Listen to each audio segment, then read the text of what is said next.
이렇게 인사할까요? 깨진 항아리 사이로 빛이 들어옵니다. 라고 한번 인사하시겠습니다. 깨진 항아리 사이로 빛이 들어옵니다. 네. 오늘 말씀의 제목이기도 한데요. 깨어진 항아리 사이로 은혜의 단비가 또 은혜의 빛이 이 시간에 들어오기를 간절히 축복을 합니다. 이 미국에 굉장히 훌륭하신 신실하신 목사님이 계세요. 이 카일 아이들먼이라는 목사님인데요. 굉장히 하나님께 귀하게 쓰임 받는 목사님인데 그 책에 나온 이야기입니다. 어느 날 그 교회 성도님, 이 브라이언이란 남자 성도님이 이 목사님에게 전화를 했어요. 신방 전화였겠죠. 그리고 몇 주 전에 자신의 두 살 난 아들이 죽었다는 이야기를 합니다. 목사님들이 그런 전화를 받을 때 마음이 어떨까요? 무겁죠. 어렵죠. 어떤 말을, 무슨 말을, 어떤 위로가 그 성도님에게 따뜻한 위로가 될 수가 있겠습니까? 그래서 함께 그냥 침묵만 흐르는 거예요. 이 목사님도 무슨 말을 해야 될지 모르겠고. 근데 더 충격적인 것은 이 브라이언이 말하기를 자기가 차로 후진을 하다가 그만 그 아이를 쳤다라는 거예요. 그러니 뭐 이것은 더 이상 뭐 할 말이 없었다라는 것이에요. 그렇게 어색하고 슬픈 침묵이 이어지는 그 사이 가운데에 근데 이 브라이언이 이 말을 이었다는 거예요. 그런데 목사님, 제가 이 시간을 통해서 제가 예수님의 실제를 만났어요 라고 얘기하는 거예요. 정말 예수님을 깊이 체험하게 되었다라는 것이에요. 그러면 자기가 은혜 받은 이야기를 이 간증을 하더라는 거예요. 이 원래 이 브라이언 이 남자분은 사실 그냥 교회를 출석만 하는 그냥 뭐 거듭나지 않은 그런 신앙이었는데 그 시간이 그 사건이 굉장히 슬프고 힘든 사건이었지만은 자기는 진짜 예수님을 그 시간에 만났다는 거예요. 한참을 통화하고 전화를 끊고 이 카일 목사님이 자신의 페이스북에다가 이런 글을 남깁니다. 성도들에게 이제 질문을 한 거였는데요. 여러분은 언제 예수님의 실제를 만나보셨습니까? 라는 이 질문을 거기에 적었습니다. 그러자 며칠 사이에 그 교회 성도님들이 거기다가 댓글을 많이 쓰는 거예요. 다 쓰는 거예요. 근데 그 댓글이 어떤 댓글들은 제가 몇 개를 가져왔는데요. 들어보세요. 미국의 이야기입니다. 나는 말기암이라는 청천벽력 같은 통보를 받았을 때에 예수님의 실제를 만났습니다. 또 어떤 댓글은 나의 남편 혹은 아내가 바람이 나서 집을 나갔을 때 나는 그때 예수님의 실제를 만났습니다. 또 어떤 분은 내가 중독을 이겨낼 수 있다는 자신감을 완전히 상실했을 때 나는 예수님의 실제를 만났습니다. 또 마지막인데요. 어떤 분은 내가 우울증이 참기 힘들 만큼 깊어졌을 때 나는 예수님의 실제를 만나보았습니다. 다 댓글들이 수많은 댓글들이 있었는데요. 그 수많은 댓글들이 하나로 공통적으로 모아서 보니까 어떤 건지 아십니까? 내 인생이 깨어졌을 때, 내 삶이 정말 산산조각 났을 때 예수님을 만났더라는 거예요. 참 신기해요. 어느 하나분도 내가 굉장히 행복하고 즐겁고 정말 내 배부르고 등 따실 때 예수님 만났다는 사람이 한 명도 없었고 그 삶에 가장 정말 사망의 음침한 골짜기를 지나갈 때에 정말 내 인생이 산산조각 나아지고 내 삶이 무너졌을 때에 그때 예수님을 다 만났다라는 거예요. 그래서 이 목사님이 또 성경을 유심히 보다가 보니까는 예수님께서 하신 말씀을 떠오르게 됩니다. 예수님께서 마태복음 5장 3절에 산상수훈의 말씀인데요. 심령이 가난한 자는 복이 있나니 천국이 그들의 것이로다. 근데 이 말씀 속에 심령이 가난하다. 이것이 원래 원어적으로는 심령이 깨어지다는 뜻이에요. 깨어지다. 심령이 산산조각나다. 심령이 파산되다. 바로 이 뜻이 심령이 가난한 뜻이에요. 무슨 얘기입니까? 우리가 언제 하나님을 깊이 만나느냐? 내 자아가, 나의 이 생각이, 내 마음이 정말 산산조각 나도록 깨어졌을 때에 이제 우리 시대로 표현하면은 우리가 진짜 삶에 대해서 거듭나게 될 때에 그때 하나님의 나라가 내 안에 찾아온다는 것입니다. 그래서 이 목사님께서 책의 제목을 이렇게 씁니다. 나의 끝, 예수님의 시작이란 그런 제목을 붙이는 거예요. 이게 정말 맞는 얘기예요. 정말 내 자아가 끝날 때 내가 끝났다. 난 벼랑 끝이다. 내 인생 마지막이다. 할 때 참 신기하게도 하나님께서, 예수님께서 우리 인생 가운데 그때부터 개입하게 된다라는 것입니다. 그래서 깨어짐은요, 축복이에요. 아프고 힘들고 어려운 이야기지만 하나님 앞에 내 자아가 깨어진다는 것은 하나님의 은혜의 빛이 내 심령 가운데 투과하게 되는 시간임을 꼭 믿으시기를 바랍니다. 성경에 많은 이 하나님께 쓰임받은 사람들이 처음부터 하나님 깊이 만나느냐? 절대 그렇지 않습니다. 이 야곱을 예로 들어볼까요? 야곱의 이 인생 가운데 정말 잊지 못할 두 가지 사건이 있었어요. 첫 번째가 베델에서의 사건이고요. 두 번째가 야복강 안에서의, 그 사이에서의 그 시간이었습니다. 야곱이 편안하게 자랐어요. 그러다가 어머니 리브가 함께 장자의 축복권을 받으려고 형 에서의 이 흉내를 내서 아버지 이삭으로부터 장자권을 받아내게 됩니다. 소기의 어떤 목표를 달성했어요. 근데 그게 복이 된 것이 아니라 그것 때문에 에서가 분기탱천합니다. 굉장히 화를 내는 거죠. 그러면서 이 동생 어디 갔냐고, 내가 그 동생을 죽이겠다고 얘기를 하는 거예요. 어머니 리브가가 보니까는 이 한 집에 두 개 두면은 정말 살인 사건이 날 거라는 그런 불길한 예감이 듭니다. 그래서 이 리브가가 이 야곱에게 너 잠깐 외삼촌 집에 가서 잠시 형이 좀 화가 가라앉을 때까지 거기 숨어 있어 라고 얘기를 하죠. 근데 정말 무서웠던 것 같아요. 그래서 이 야곱이 40년 동안 살았던 자신의 집 브엘세바를 떠나서 이 정말 하란으로 도망가는데요. 하루 동안에 80km를 뛰어갑니다. 뛰었다 걷다 뛰었다 갔다 하겠죠. 왜 그랬을까요? 진짜 두려웠던 거예요. 진짜 형이 나를 죽일 것 같은 생각 때문에 그는 정말 쉴 수가 없었어요. 근데 왜 배달에서 그날 밤에 멈췄느냐?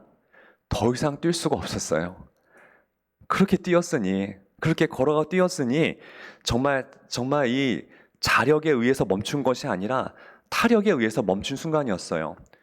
더 이상 형이 찾아와도 자기는 도망갈 힘이 없습니다. 무슨 얘기였어요? 내 인생 정말 깨어진 순간이었어요. 인생이 산산난 순간이었어요. 자, 그런데요. 그때 이 야곱의 인생 가운데 처음으로 하나님이 나타나십니다. 참 신기해요. 야곱의 인생 가운데 가장 위기의 순간이었던 그날에 하나님의 음성이 들리기 시작해요. 창세기 28장 15절 말씀 제가 읽어드릴게요. 내가 너와 함께 있어 내가 어디로 가든지 너를 지키며 너를 이끌어 이 땅으로 돌아오게 할지라 내가 내게 허락한 것을 다 이루기까지 너를 떠나지 아니하리라 하신지라. 야곱이 잠이 깨어 이르되 여호와께서 과연 여기 계시거늘 내가 알지 못하였도다.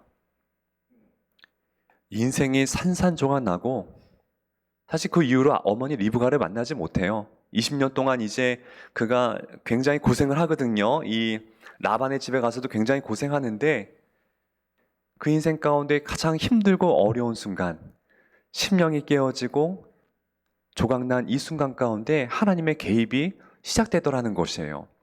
또 그가 20년 뒤에 마치고 고향으로 돌아올 때에 이젠 아내와 많은 자녀들을 이끌고 돌아오게 되죠. 근데 또 소식을 듣습니다.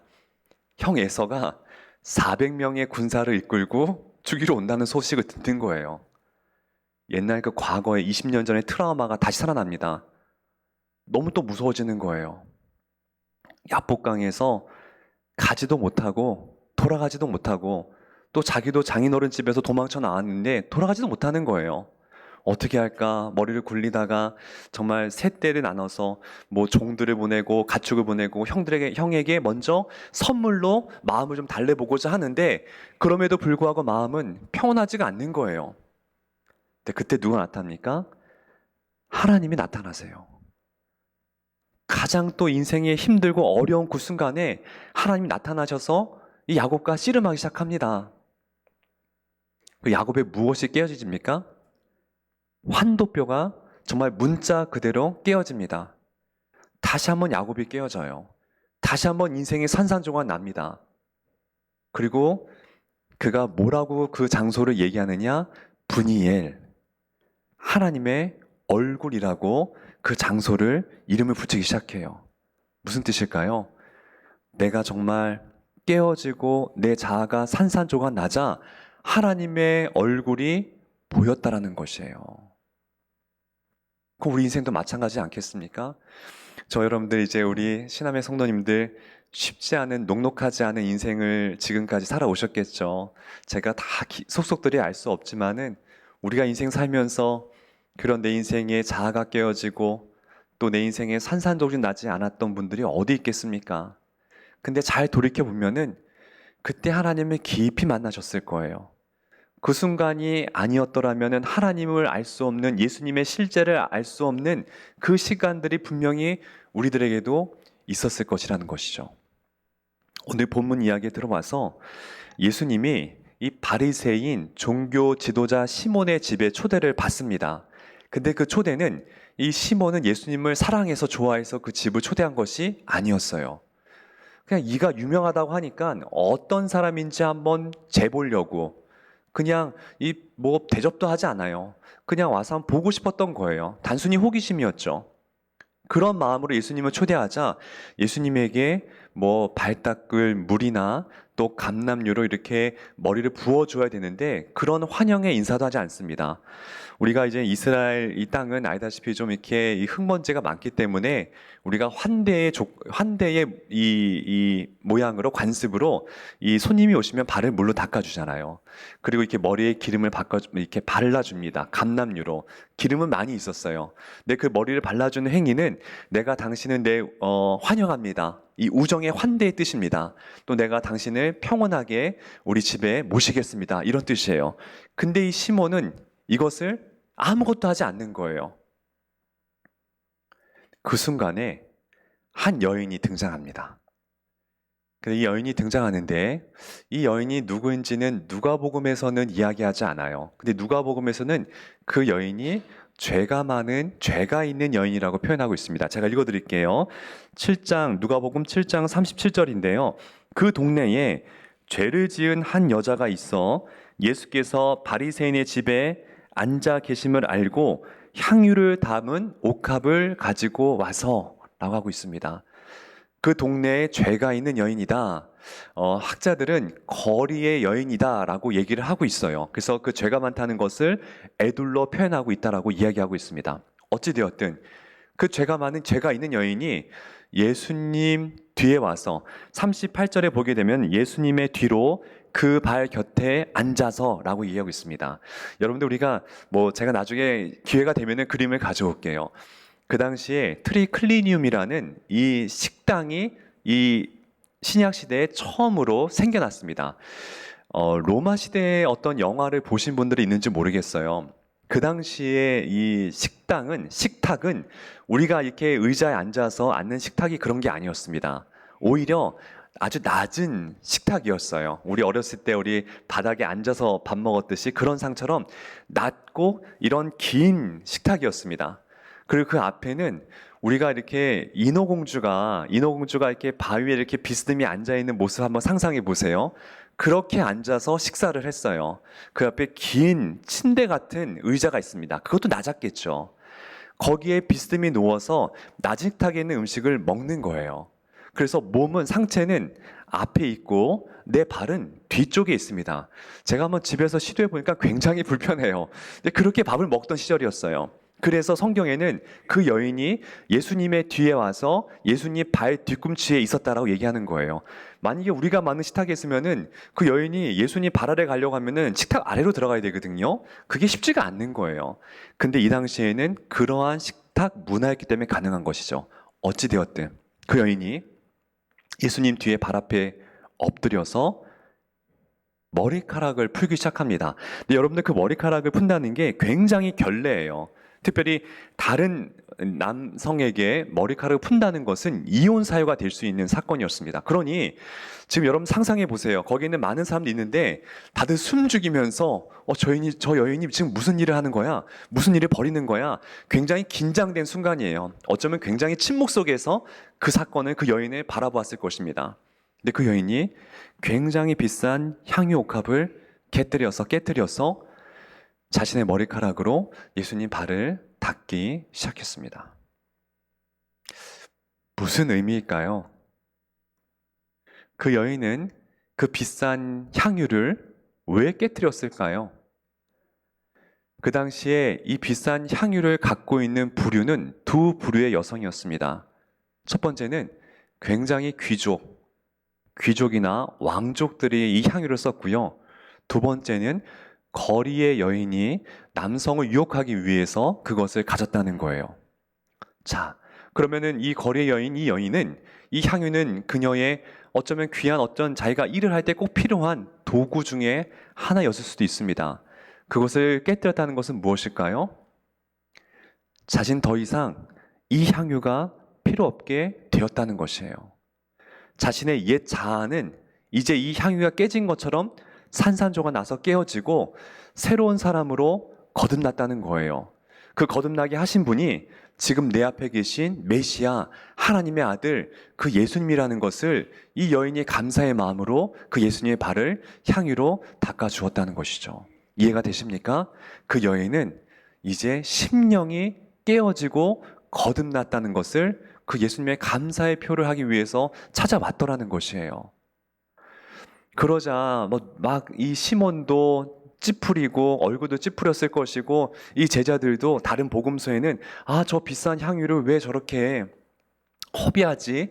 저걸 팔아서 가난한 자들에게 나눠주면 얼마나 좋겠어. 그 알지 못하는 사람들은, 심령이 깨어지지 않는 사람들은 그렇게 그 여인의 행동을 이해하지 못하는 거예요. 여러분들, 그 시몬이 바리새인 중에 종교 지도자였습니다. 좀 높은 위치에 있는 사람이었어요. 여러분, 바리새인들이 나쁜 사람들은 아니에요. 바리새인들이 15살 동안에 15세가 되기까지 구약 전체를 다 외웁니다. 그 정도로 성경 말씀에 능통하고 굉장히 뛰어난 사람들이었어요.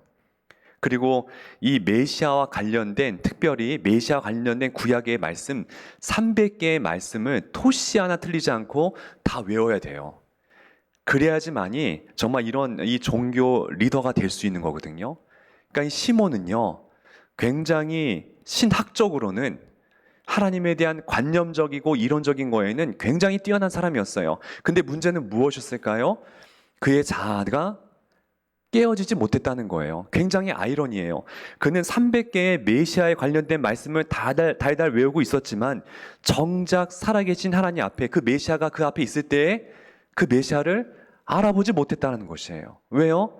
심령이 깨어지지 않았기 때문에. 그래서 우리가 거듭나기 위해서는, 진짜 하나님 나라를 보기 위해서는 우리 자아가, 우리 헛된 자아가 깨어지고 파산되어야 된다는 것이에요. 믿으십니까? 그리 하나님 보기 시작해요. 마음이 청결한 자가 복이 있나니 저가 하나님을 본다라고 했어요.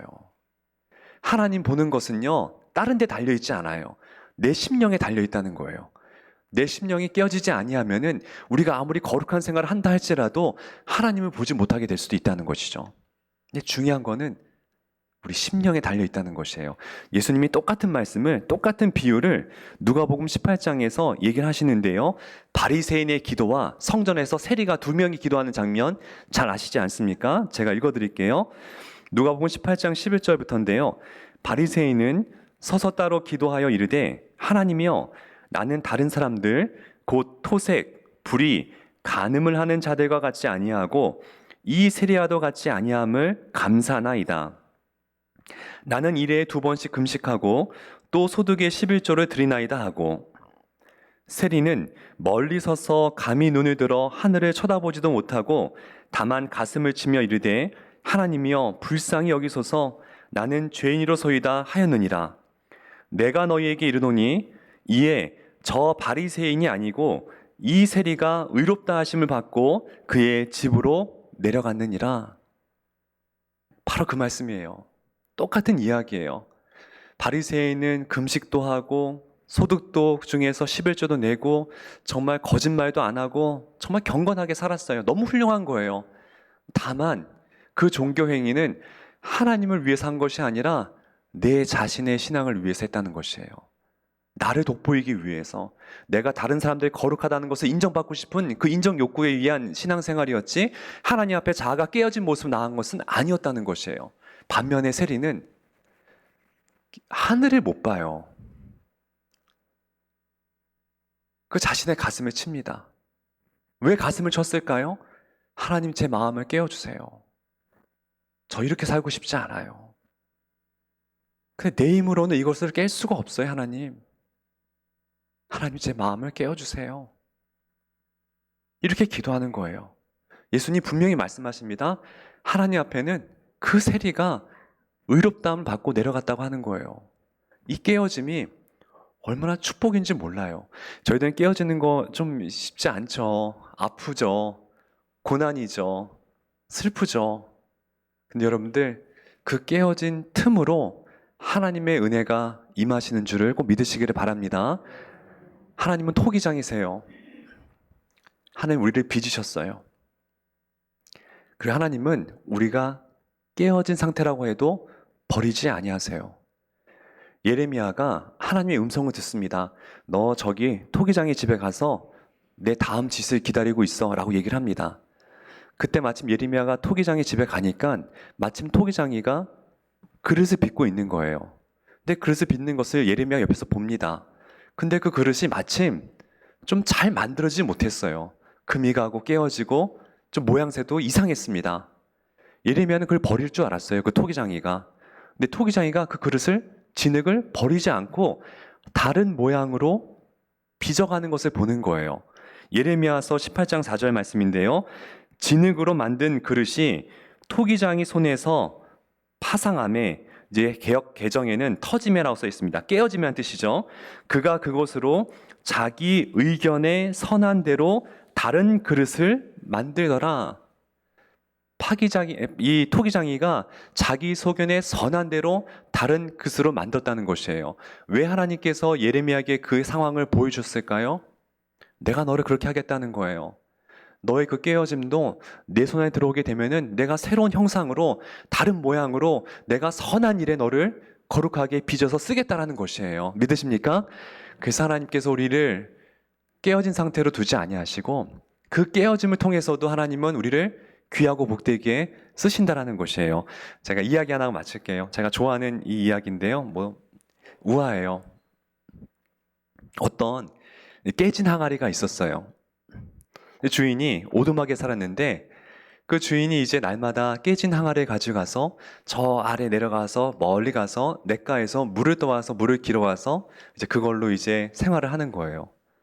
그런데 이 항아리가 깨졌으니까 이 주인이 물을 냇가에 싣고 집에 돌아오면은 그 항아리에 물이 반밖에 남아있질 않는 거예요.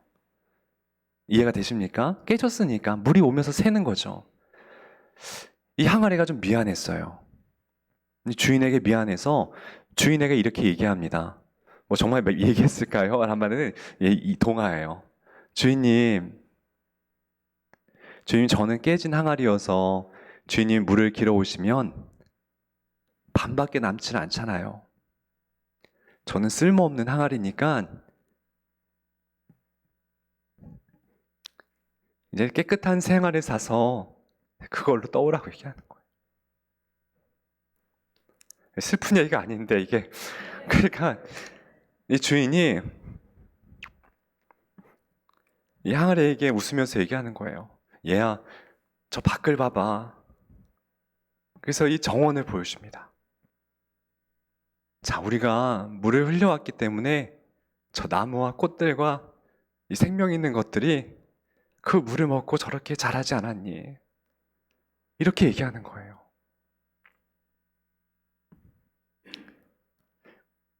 저는 이 이야기 되게 좋아해요. 저의 이야기거든요. 하나님, 더 훌륭한 죄 정도 많은데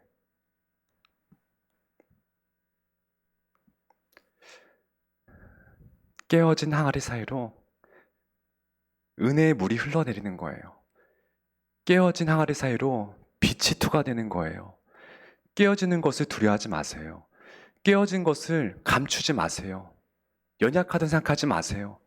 오히려 하나님은 그것 때문에 우리 사랑하시고요. 그걸 통해서 우리를 역사하시는 줄 꼭 믿으시기를 바랍니다. 오늘 이 아침이 또 여러분들의 평생에 그 깨어짐이 하나님께서 귀 쓰시는 통로가 되시기를 좋으신 예수님의 이름으로 축복하고 축원합니다.